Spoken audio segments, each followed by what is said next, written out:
Now, an update to a story we brought you at about this time yesterday. A federal judge has temporarily blocked the Trump administration from deporting Kilmar Abrego Garcia to Uganda. The man mistakenly deported to El Salvador back in March was placed back in ICE custody yesterday after an immigration check-in. There, he urged his supporters to keep fighting. Nuestra comunidad nos respalda y al final se va a hacer justicia. El amor y la familia triunfará. With our community by our side and with our family by our side, love will trump.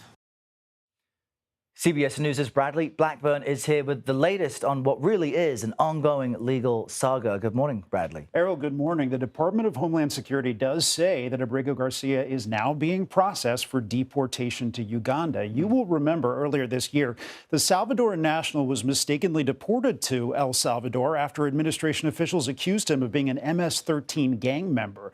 Abrego Garcia was brought back to the U.S. in June. He currently faces charges of human smuggling and has pleaded not guilty. On Friday, a judge released him from pretrial detention. After just 3 days of freedom, though, he was detained again in Baltimore when he arrived at an ICE check-in Monday morning, and he is now being held at a detention center in Virginia. His lawyers say Abrego Garcia was offered and rejected a plea deal that would have sent him to Costa Rica. CBS legal contributor Jessica Levinson says his legal team doesn't believe the government has a strong case.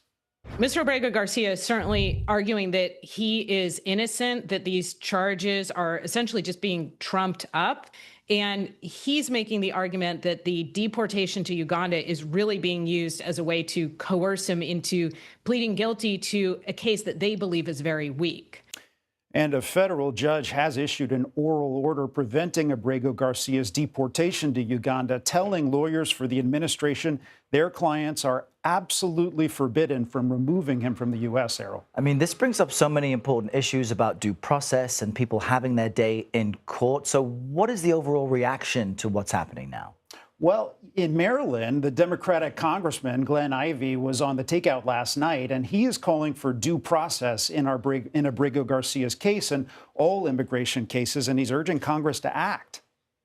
They're sending people overseas to jails that haven't committed a crime here, there, or anyplace else for indefinite detention in some of the most dangerous jails in the country or in the world. So I think it's a real missed moment by Congress, Republicans in Congress on the House and the Senate, and we're having to rely on the courts to make sure that there's, to some degree, the rule of law is being followed.